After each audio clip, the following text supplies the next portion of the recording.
Olá, eu sou o professor Gabriel Massalá e hoje falaremos dos princípios do direito tributário. Antes de mais nada, precisamos entender o que são princípios. Os princípios são grandes fundamentos, são diretrizes políticas, sociais e econômicas que organizam o nosso ordenamento jurídico. Eles prevalecem sobre outras normas, né? Isso é uma fala de Fabretti, né?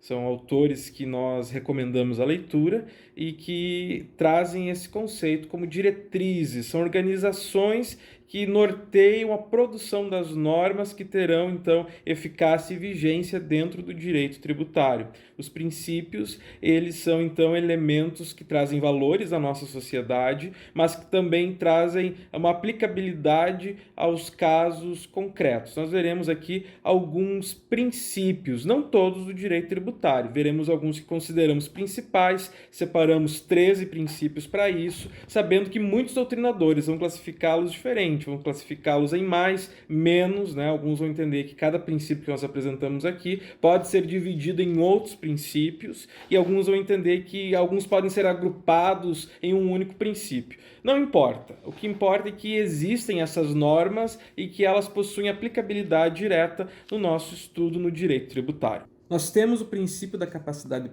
contributiva previsto no artigo 145, parágrafo 1º da Constituição Federal, que nos diz que sempre que possível os impostos terão caráter pessoal e serão graduados segundo a capacidade econômica do contribuinte, facultando a administração tributária, especialmente para conferir efetividade a esses objetivos, identificar respeitados os direitos individuais e nos termos da lei, o patrimônio, os rendimentos e as atividades econômicas do contribuinte. Então, a administração pública, sempre que possível, fará com que os impostos, não todos os tributos, preste atenção nisso, os impostos tenham uma aplicabilidade, então, conforme as condições de pagamento e conforme a condição contributiva do nosso contribuinte, né? A capacidade contributiva, segundo Costa, é a aptidão da pessoa colocada na posição de destinatário legal tributário para suportar a carga tributária numa obrigação cujo objeto é o pagamento de imposto sem o perecimento da riqueza lastreadora da tributação. Então, significa que eu vou pagar conforme as minhas condições, né? E aqui nós temos um exemplo do imposto de renda, por exemplo, em que aquelas pessoas que não oferem uma renda até certo valor por ano, por exercício financeiro, são isentas do pagamento, mas pessoas que ganham até uma faixa têm que pagar um valor, e pessoas que chegam então a patamares elevadíssimos chegam a pagar mais de 27% de imposto de renda, mas aqueles que não oferem renda para isso não vão realizar o pagamento. Ele é gradual, faz com que todos nós estejamos então pagando conforme as nossas condições, impede que eu seja obrigado de pagar um imposto que eu não tenho condição de fazer o pagamento. E aqui lembrando, se eu tenho uma casa de R$ 1.000.000 e ela está na conta de valores avaliada em R$ 1.000.000, eu posso fazer esse pagamento porque eu tenho um bem nesse patamar, né? Então eu vou fazer um pagamento pagarei o valor que vai gerar desse cálculo, né, feito no lançamento do lançamento da base de cálculo em função da alíquota, para que vai chegar no valor que eu vou pagar. Mas se eu tenho uma casa que vale R$ 100.000, eu vou pagar proporcional a este valor. Se eu tenho uma casa que vale R$ 1.000.000, eu tenho que pagar proporcional a este valor. Depois disso, nós temos o princípio do não confisco, que está previsto no artigo 150, inciso 4º da Constituição Federal, e ele determina que os tributos não têm um efeito de confisco, né?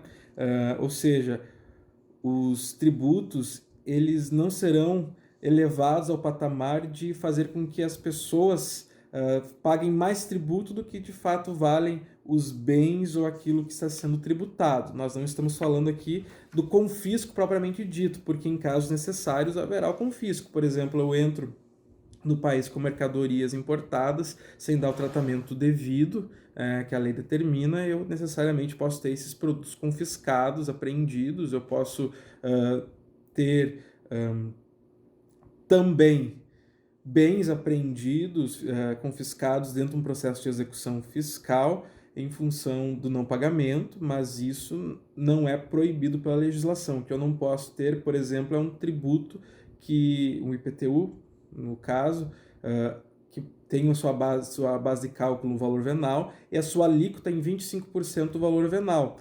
Dentro de 4 anos eu vou ter pago todo o valor do meu imóvel para o fisco. Isso é impossível, eu estou tendo efeito de confisco, muito embora não esteja ocorrendo o confisco propriamente. Lembrando então que a Constituição proíbe o efeito de confisco e não o confisco propriamente dito. Depois nós temos o princípio da não cumulatividade, previsto no artigo 153, inciso 3º, parágrafo 3º, perdão, inciso 2º, o artigo 155, parágrafo 2º, inciso 3º da Constituição Federal, que, segundo Carneiro, faz com que seja desonerada a cadeia de circulação econômica, vedando o que se chama de efeito cascata, que incidiria sobre o produto final, a cumulatividade. Então, ele tem uma aplicabilidade específica, nós estamos falando do IPI e do ICMS, em que são chamados, então, de tributos plurifásicos, né? E que, necessariamente, os tributos vão incidir inúmeras vezes sobre esse produto, essa circulação. Então, existe uma previsão legal para evitar a acumulação e que se pague, né, aquilo que nós chamamos de bis in idem, se pague mais de uma vez o mesmo tributo, se pague mais de uma vez pelo mesmo fato gerador. Então, pensem que ocorre o pagamento do IPI quando há industrialização, depois cada circulação que esse bem tiver pode ocorrer a incidência do ICMS. Então, o princípio ele proíbe essa cumulatividade, né? Ele cria mecanismos para que isso não ocorra. Depois nós temos o princípio da seletividade, previsto no artigo 153, parágrafo 3º, inciso 1º, né? E o artigo 155, parágrafo 2º, inciso 3º, que determinam que os bens de maior necessidade possuem uma tributação, uma alíquota menor em relação aos bens de maior essenciabilidade. Significa, então, que nós teremos alíquotas maiores quando nós vamos falar de bens que são nocivos ou desnecessários. O caso, por exemplo, do cigarro, das bebidas alcoólicas, da maquiagem, em que o ser humano pode ou deveria viver sem.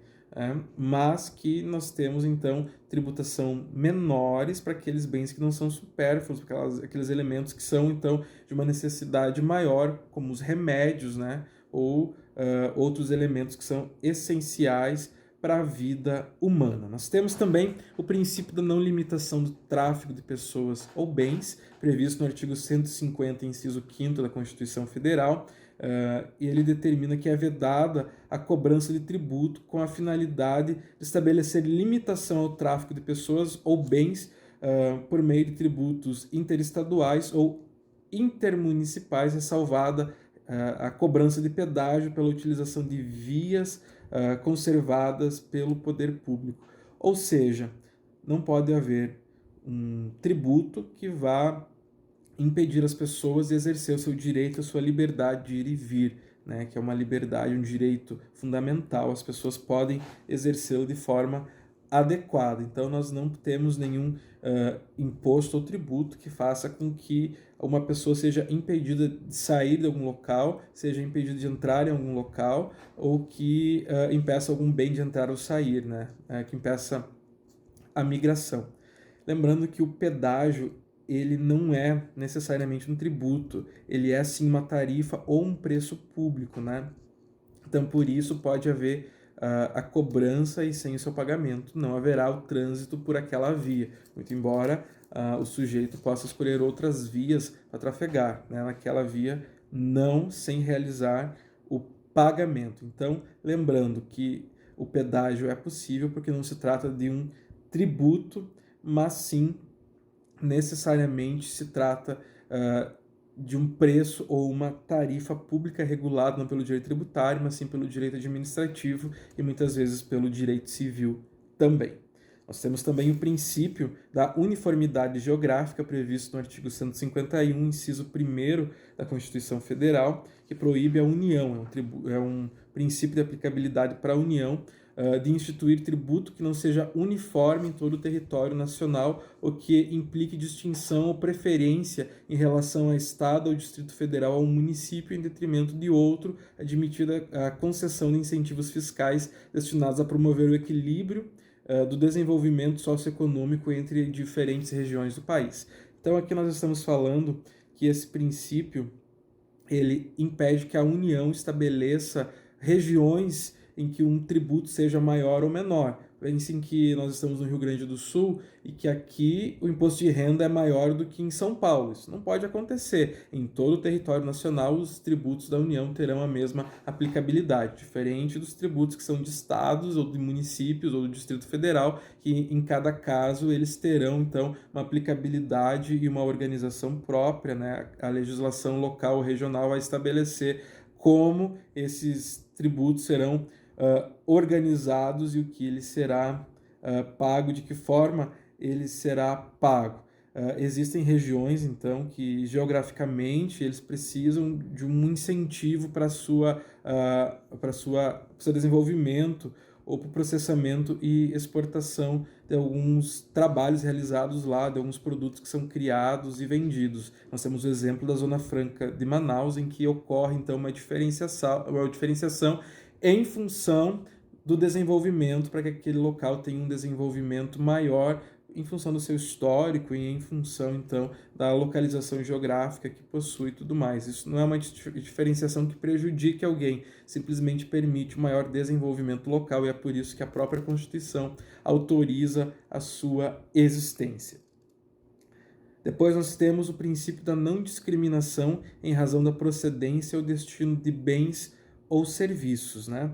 Previsto no artigo 152 da Constituição Federal, e determina que os estados e os municípios não poderão estabelecer tratamento diferenciado em função da procedência ou destino dos bens ou mercadorias. Então, nos termos do próprio artigo, é vedado aos estados, Distrito Federal ou municípios estabelecer diferença tributária entre bens e serviços de qualquer natureza em razão de sua procedência ou destino. Então, eu não poderia ter o IPVA mais barato para carros nacionais e mais caro para carros importados simplesmente por esse motivo. Lógico, o cálculo do IPVA leva em consideração uma série de fatores, mas que eu não posso simplesmente elevar o IPVA para um carro que é importado. Não, eu preciso seguir, então, um princípio de tratamento isonômico e não discriminar o bem pela sua origem ou pelo seu destino, né? Isso é importante e este princípio não se aplica apenas à União, mas se aplica aos estados, aos municípios e ao Distrito Federal, conforme o texto constitucional. Nós temos também o princípio da progressividade, estabelecido nos artigos 153, parágrafo 2º, inciso 1º, 155, parágrafo 4º, inciso 4º, 156, parágrafo 1º, inciso 2º, 182, parágrafo 4º, inciso 2º da Constituição Federal, que determina, então, que haja um sistema de tributação que faça com que a tributação ela varie em função da utilização de um bem, da utilização, então, daquilo que está ocorrendo. Por exemplo, aqueles que não utilizam o seu bem imóvel urbano poderão ter taxas progressivas de IPTU, desde que previsto na legislação, que faz com que o contribuinte pague mais IPTU. Ou seja, eu tenho um terreno baldio, eu vou pagar mais do que aquele que tem um imóvel construído, essencialmente para que haja o cumprimento da função social daquele bem imóvel, ou seja, ele existe para cumprir essa função. Se eu não utilizo, realmente eu não preciso desse bem. Também nós temos a ideia do ITR, aqueles imóveis que são improdutivos, eles precisam, não devem ter a mesma utilização, precisam tributar mas em função da sua não utilização. Preste atenção nisso, esse princípio ele traz progressividade para o bem, e diz que aqueles que têm mais, eles devem pagar mais, isso acumulado com o princípio da capacidade contributiva, o princípio das condições econômicas, então, do contribuinte. Então, aqueles que têm mais pagam mais, aqueles que utilizam de forma adequada pagam menos em função disso, né? Dois exemplos, então, o IPTU e o ITR. Por fim, nós temos o princípio da transparência previsto no artigo 150, parágrafo 5º da Constituição Federal, e diz que a administração deve deixar claro os seus atos, né? Toda administração pública deve publicar. É por isso que nós temos portal da transparência, que nós podemos ver quanto ganha o sujeito, né?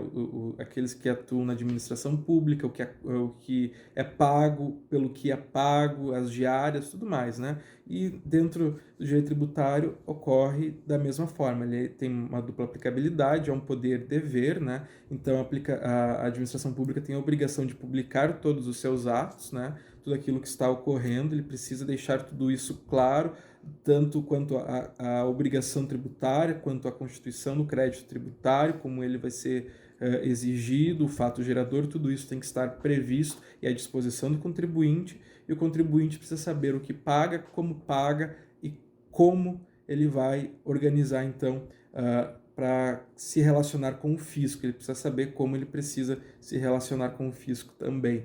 Então, ele tem o intuito de demonstrar que todos os atos da administração pública, eles são públicos e que o contribuinte tem que saber tudo como está ocorrendo e a forma como isso vai se dar. O princípio da legalidade tributária, ele tem previsão constitucional no artigo 150, inciso 1º, que nos diz: sem prejuízo de outras garantias asseguradas ao contribuinte, é vedado à União, aos Estados, ao Distrito Federal e aos municípios exigir ou aumentar tributo sem lei que o estabeleça. Esse princípio determina que sempre que um tributo será criado, ou se criado e a administração deseja aumentá-lo, necessariamente passará por um processo legislativo. Nós estamos falando de um processo legislativo que visa a construção, a elaboração, a sanção de uma lei em sentido estrito. Nós estamos falando de lei, não estamos falando de decreto, de resolução, de portaria, de instrução normativa, estamos falando de lei efetivamente. E esse princípio determina, então, que para se criar ou aumentar um tributo, seja necessária a realização de um processo legislativo e da aplicabilidade de uma lei, da sanção de uma lei, antes, então, da sua cobrança. Nós estamos falando de uma lei ordinária, em geral. Existem alguns tributos, 4 tributos federais, que eles exigem a elaboração, então, de leis complementares. Os que exigem, então, leis complementares são o imposto sobre grandes fortunas, empréstimo compulsório, contribuições residuais à Seguridade Social e os impostos residuais que eventualmente venham a ser criados pela União. Apenas esses, então, demandam, exigem que se observe a elaboração de uma lei complementar. O restante permite a elaboração de uma lei ordinária. No entanto, existem exceções a este princípio, São exceções a esse princípio alguns tributos de competência da União e estadual que permitem a alteração das alíquotas por meio de ato do Poder Executivo, ou seja, por meio de decreto, podemos assim pensar. É o imposto de importação, imposto de exportação, o IPI, o IOF, CID combustíveis e o ICMS combustíveis. E isso nós encontramos disposto no artigo 153, parágrafo 1º da Constituição Federal. O artigo 97 do nosso Código Tributário Nacional, ele estabelece, então, a exigência de alguns elementos que devem compor a lei tributária. São eles a alíquota, a base de cálculo, o sujeito passivo, multa em caso de descumprimento de alguma obrigação e o fato gerador do tributo. Isso vem elencado, então, na lei tributária e tem que ser redigido por meio de lei. Nós não podemos ter nenhum desses elementos estabelecidos por meio de decreto ou qualquer outro ato do Poder Executivo. Sabemos, então, que nós precisamos observar a lei. Nós temos uma situação excepcional que nós temos que entender, que está previsto no artigo 97, parágrafo 2º do Código Tributário Nacional, que trata da atualização monetária da base de cálculo de um tributo. A atualização monetária não configura, não é uma forma de aumento de tributo, mas sim é uma forma de adequar a capacidade contributiva do sujeito passivo, que é o contribuinte. Nós estamos, então, falando sobre a possibilidade de se atualizar a base de cálculo de tributos por meio de decreto. Pensem o seguinte, nós temos uma lei que estabelece no município a planta de valores dos imóveis urbanos. Essa planta de valores diz quanto vale cada metro quadrado em cada local do município. Essa lei ela pode ter sido elaborada no início dos anos 2000, e de lá para cá houve valorização desses imóveis. Então o Poder Executivo poderá, por meio de decreto, todos os anos promover a atualização da base de cálculo, que é o valor venal desses imóveis. Não pode, todavia, efetivamente aumentar ou majorar esses valores, mas pode apenas atualizá-lo conforme a realidade que o município está efetivamente vivendo. Esse princípio é basilar, ele é muito especial, ele é muito importante, então não esqueça dele. Ele traz uma obrigação para o administrador público, para o prefeito, para o governador, para o presidente da República, também para aqueles que trabalham no fisco dos entes responsáveis pela tributação, e estabelece, então, a obrigatoriedade dessas pessoas em cobrar, porque nós sabemos que o princípio da legalidade na administração pública obriga o administrador a fazer aquilo que está em lei e só fazer o que está previsto em lei. Ele não tem liberdade de escolher. Então, o prefeito, eventualmente, não pode escolher quem paga ou não paga o IPTU. Ele precisa, então, seguir o que está na lei, querendo ou não. Ele precisa observar a lei. Por outro lado, também determina que o fisco ele não vai cobrar mais do que a lei prevê. Ele não pode, então, cobrar alguma coisa que não está na lei, porque a nossa própria Constituição já estabelece que ninguém será obrigado a fazer alguma coisa senão em virtude de lei. Então eu não posso ter o meu patrimônio com uma constrição maior do que aquilo que a lei está prevendo. Esse é o princípio da legalidade tributária. Observe, grife-o, preste atenção nele, porque todo o nosso ordenamento jurídico está baseado neste princípio e que nós precisamos, então, conhecê-lo muito bem. Nós temos também o princípio da anterioridade, previsto no artigo 150, inciso 3º, a linha B da Constituição Federal, e o princípio da noventena, que está previsto no artigo 150, inciso 3º, a linha C da Constituição Federal também. Esses princípios determinam que é vedado à União, Estados, ao Distrito Federal e aos municípios cobrar tributos no mesmo exercício financeiro em que haja sido publicada a lei que os instituiu ou aumentou. Então, nós aprendemos que para que haja a possibilidade de cobrança de um tributo, esse tributo precisa estar previsto em lei. Mesmo que ele já esteja previsto, o aumento do tributo também precisa ser previsto em lei por força do artigo 150, inciso 1º da Constituição Federal, que trata, então, do princípio da legalidade tributária.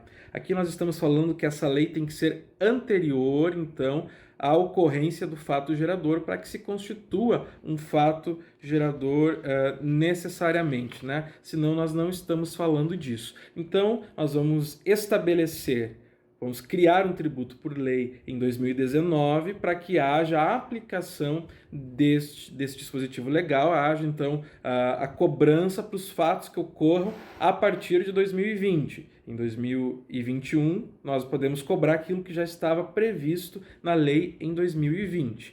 Só que esse princípio traz a ideia de que o contribuinte ele vai estar preparado para fazer o pagamento. Pensem, por exemplo, que de uma hora para outra alguém possa ser obrigado a pagar algo do qual ele não está preparado. Então, gasta as suas economias, as suas reservas, atrapalha o seu planejamento humano, o seu desenvolvimento, e alguns direitos com certeza vão perecer por falta de planejamento. Então, para que isso não ocorra, a legislação, então, ela tem uma aplicabilidade após um exercício financeiro, ou um encerramento do exercício financeiro. Então, o exercício financeiro inicia em 1º de janeiro e termina em 31 de dezembro de cada ano. Então, há um período de preparação para que o tributo possa ser cobrado. Mas nós sabemos que nem sempre isso é o suficiente, porque nós poderíamos ter um tributo cuja lei seja sancionada com aplicação imediata a partir de 30 de dezembro de cada ano, e a partir de 1º de janeiro ou dia 2 de janeiro já ocorreria o pagamento então desse tributo. Ou seja, em 2019, no dia 30, eu tenho a criação ou aumento aprovado pelo Poder Legislativo e sancionado pelo Poder Executivo, com a aplicabilidade imediata, e já então, dia 2 de janeiro, haver essa persecução tributária, e nós já estaríamos diante de um processo de lançamento tributário, um procedimento de lançamento. Para que isso não ocorra, e para privilegiar então o planejamento contribuinte, que veja nesse caso não ocorreria de forma alguma, nós estamos pensando então do princípio da noventena, ou o princípio da vacância especial, ou mesmo o princípio da anterioridade mitigada. Ou seja, por mais que eu esteja aprovando em um exercício financeiro para que ocorra a cobrança no próximo, eu preciso respeitar 90 dias entre a sanção da lei, a publicação da lei, e efetivamente a aplicabilidade desta lei na vida do contribuinte. Já para então evitar que haja abuso por parte do Poder Executivo. E aqui preste muita atenção que nós estamos falando de 90 dias, nós não estamos falando de 3 meses. A contagem é diferente. 3 meses nós podemos, por exemplo, pensar no mês de fevereiro, que é o mês com menos dias, ou o mês de janeiro, que tem 31 dias, mês de dezembro tem 31 dias, e nós estamos nos referindo então à legislação traz a ideia de 90 dias, que é uma situação, então, que precisa de uma observância especial. Nós temos também exceções a este princípio, que são aqueles tributos que não se encaixam nem na anterioridade plena, no princípio da anterioridade, nem na anterioridade nonagesimal, que são, novamente, o imposto de importação, que não se aplica nem autoridade plena, nem autoridade nonagesimal, ou seja, ele pode ser cobrado imediatamente, né, quando há alguma alteração, nem o imposto de exportação, que também é cobrado imediatamente. O IPI obedece ao princípio da noventena, mas não obedece o princípio da anterioridade, então preste atenção. O IPI não obedece à noventena, mas obedece à anterioridade. Nós temos o caso do imposto de renda, que obedece à noventena, mas não obedece à anterioridade, né? Nós temos o IOF, que não obedece nenhum. Nós temos o imposto sobre o imposto extraordinário de guerra, que não obedece nenhum. Nós temos os empréstimos compulsórios, que não obedecem nenhum desses princípios. E nós precisamos, então, pensar que o IPVA, o IPTU, o empréstimo compulsório, ele deveria, então, observar apenas a noventena no mínimo, né? Então, preste atenção nessas colocações que a legislação está trazendo, estude cada um desses princípios, né? E da aplicabilidade específica do princípio, então, da noventena, ou da noventena, então, presumida.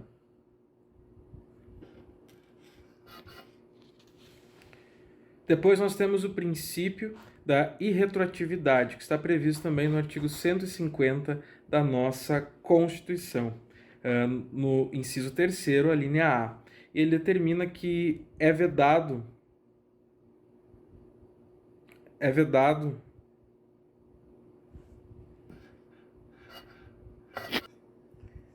Nós temos também o princípio da irretroatividade, que está previsto no artigo 150, inciso 3º, alínea A da Constituição Federal de 1988.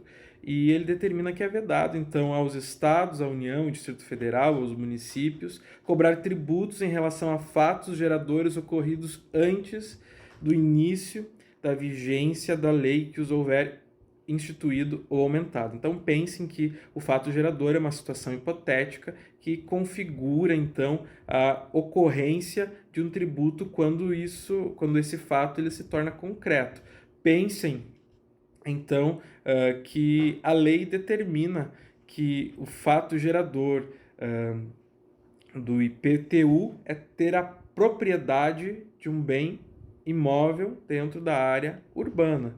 Então, aqueles que concretizam esse fato gerador, eles têm a obrigatoriedade de pagar o IPTU ao município em que este imóvel está localizado. Então, o princípio da irretroatividade determina que a lei tributária nova não pode se aplicar a fatos anteriores, né? Ele só se aplica a fatos posteriores à sua publicação, e aí respeitando então o princípio da anterioridade que nós falamos há pouco.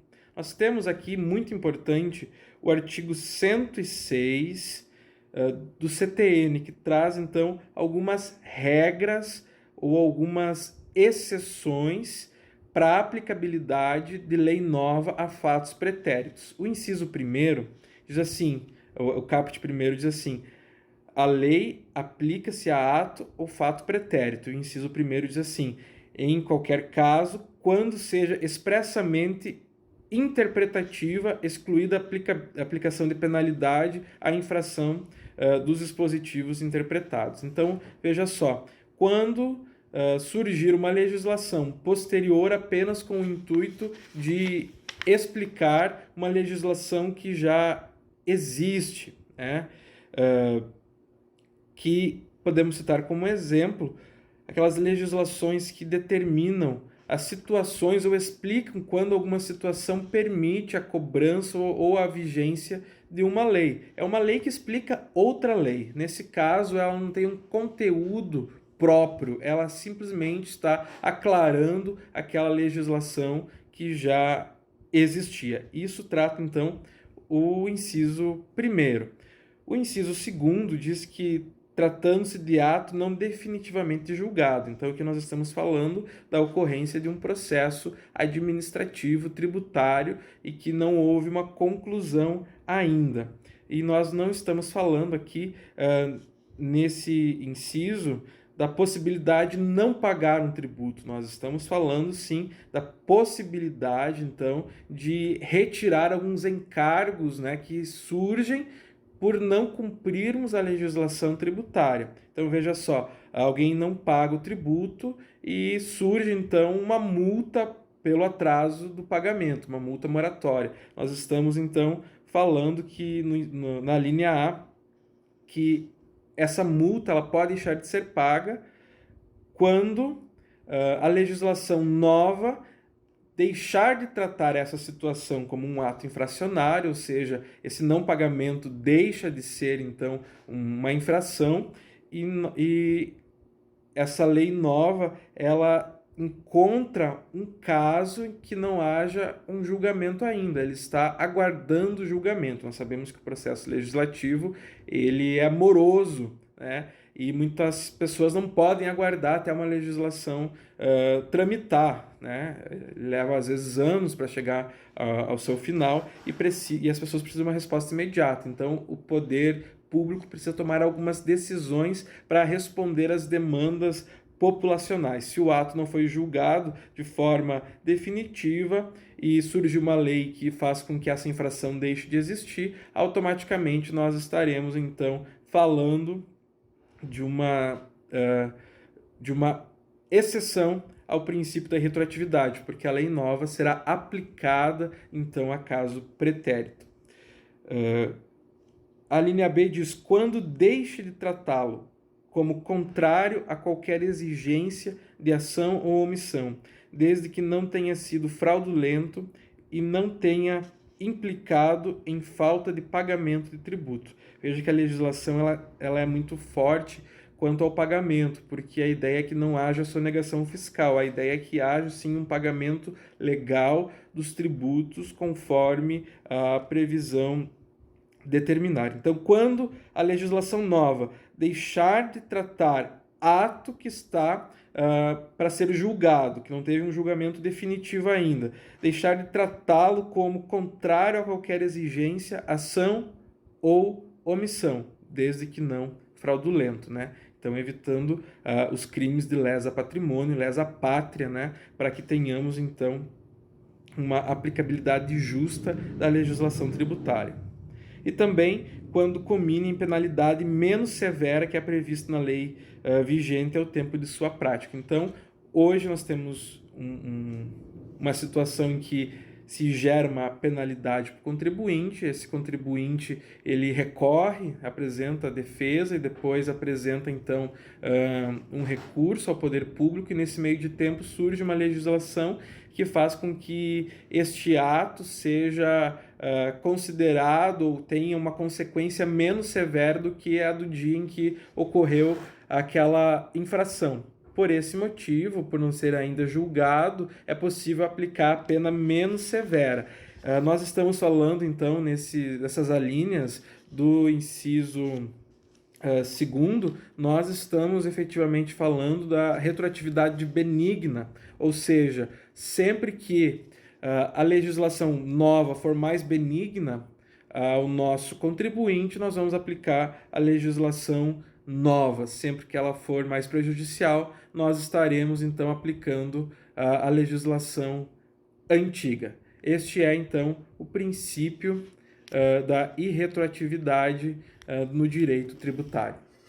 O artigo 150, inciso 2º da Constituição Federal, traz o princípio da isonomia ou da igualdade, e ele determina que aqueles contribuintes que se encontrem em situação equivalente, proibida qualquer distinção em razão de ocupação, profissão ou função por eles exercidas, independentemente de sua denominação jurídica, dos rendimentos, títulos ou direitos, terão o mesmo tratamento frente à lei e ao fisco. Ninguém é privilegiado. Estando na mesma situação, todos possuem o mesmo tratamento. Isso não significa que todas as pessoas vão pagar o mesmo valor de tributo.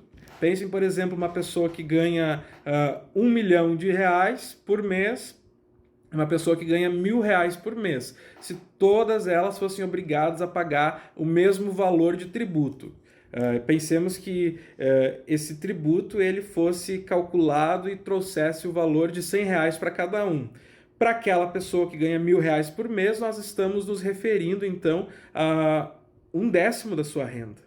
Enquanto que para aquela pessoa que ganha R$1 milhão por mês não representa nada, praticamente. Nós estamos, então, nos referindo de uma igualdade em que nós temos um tratamento igualitário para as pessoas que estão em situações iguais. Nós vamos ter, então, um critério de diferenciação. É por isso que nós temos impostos que são escalonados, né? A partir de certas faixas, eles trazem algumas alterações. Exemplo, vamos pensar no imposto de renda, que para algumas pessoas, ou para a grande maioria, nós temos a isenção em função da baixa a oferição de lucros, né? Enquanto que para outras pessoas nós temos preocupações demasiadas e exorbitantes em função do valor elevadíssimo com o seu pagamento, né? Chegam a tributar mais de 27% daquilo que oferiram de lucro ou renda. Aqui nós temos mais um princípio que nós temos que pensar, que é o princípio conhecido como non-olet, ou seja, não cheira. É um princípio que diz que o dinheiro ele não tem cheiro, independente da sua origem. Ele tem uma historinha que é contada, que teria sido instituído por um rei que começou a cobrar pela utilização de latrinas, né? E questionado sobre se isso era uma coisa legal ou interessante, ele disse que o dinheiro não tinha cheiro. Então, havendo arrecadação, entrando dinheiro para o caixa, não importa a sua origem. E isso faz pensar, por exemplo, aquelas pessoas que oferiram lucros, renda de forma ilegal ou irregular, também estão obrigados a pagar os seus tributos. Veja só, o traficante de drogas, ele comete atos infracionários, atos ilegais, que tem uma sanção penal, né?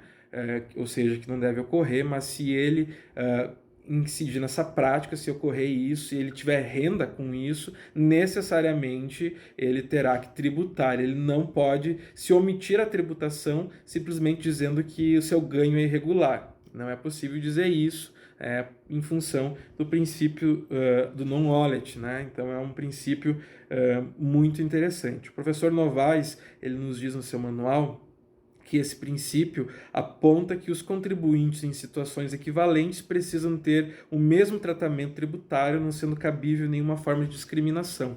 Então, ninguém será beneficiado, prejudicado pelo fisco. Todos terão o mesmo tratamento, desde que estejam na mesma situação.